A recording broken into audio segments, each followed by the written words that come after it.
Assalamualaikum warahmatullahi wabarakatuh. Perkenalkan, nama saya Teguh Tri Sasongko dengan NIM 1807421005,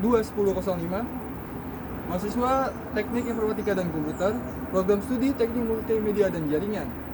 Saya akan mempresentasikan mengenai judul pembuatan skripsi saya, yaitu rancang bangun sistem perkebunan cerdas untuk otomatisasi penyiraman dan pemantauan berbasis Internet of Things, dengan subjudul yang saya angkat yaitu implementasi arsitektur event driven dan arsitektur microservice untuk pemantauan secara real time pada sistem perkebunan cerdas. Hanya teknologi informasi, ini banyak pembuatan sistem atau aplikasi menggunakan microservice. Contohnya seperti yang diterapkan oleh kita, yaitu pembuatan sistem perkebunan cerdas. Dapat terlihat di sini merupakan node sentral yang merupakan untuk mengumpulkan data dari berbagai node sensor. Pada sistem perkebunan cerdas yang kita buat, terdapat 3 node, yang itu terdiri dari node sentral, bagai yang utama, kemudian node sensor untuk mengirimkan data hasil dari sensoring, kemudian node client yang digunakan sebagai pengguna untuk melakukan monitoring secara jarak jauh yang bisa diakses kapan dan dimanapun. Node sensor merupakan node yang untuk sebagai pengirim data hasil sensor dari tanaman durian ini. Untuk mengirimkan data-data tersebut dibutuhkan suatu microcontroller, yaitu di sini menggunakan node MCU ESP8266 untuk mengirimkan data ke node sentral melalui jaringan lokalan. Kemudian ada node sensor yang digunakan untuk mengukur ketinggian dari air dan pupuk.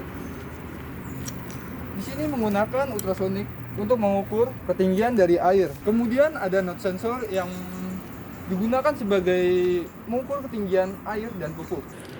Di sini menggunakan ultrasonik sebagai mengukur jarak antara ketinggian air. Untuk mengirimkan data node sensor ini ke node sentral menggunakan Wemos D1R1 untuk mengirimkan data melalui jaringan secara lokal.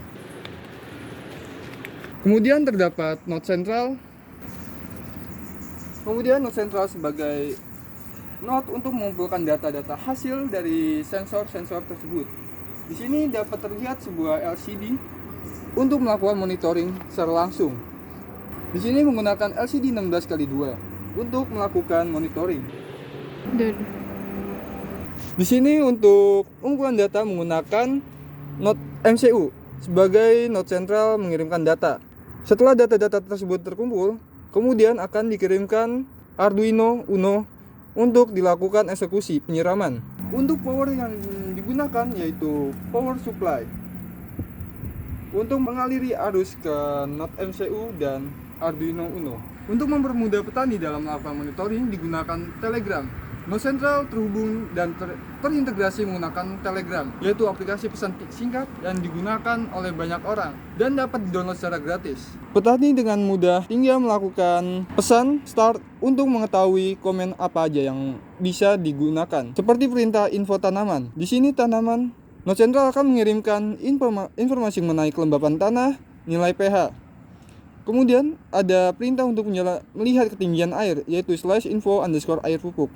Di sini akan terlihat ketinggian air, kapasitas pupuk, kemudian dapat juga melihat status pompa, itu sedang aktif atau tidak. Dan untuk mempermudahkan petani dalam melakukan visualisasikan data-data dari hasil sensoring tersebut, maka digunakan sebuah website. Di sini akan terlihat ketersediaan air berapa persen, ketersediaan pupuk berapa persen, dan kondisi pompa, yaitu ada pompa air dan pupuk. Di sini akan terlihat data pohon 1, kelembapan tanah sekitar 43%, kemudian pH itu 6,7, dan juga kondisi tanah dan pH. Kemudian petani juga dapat melihat histori dari sensor-sensor tersebut. Di sini akan terlihat banyak data dari hasil sensor-sensor tersebut tersimpan ke basis data.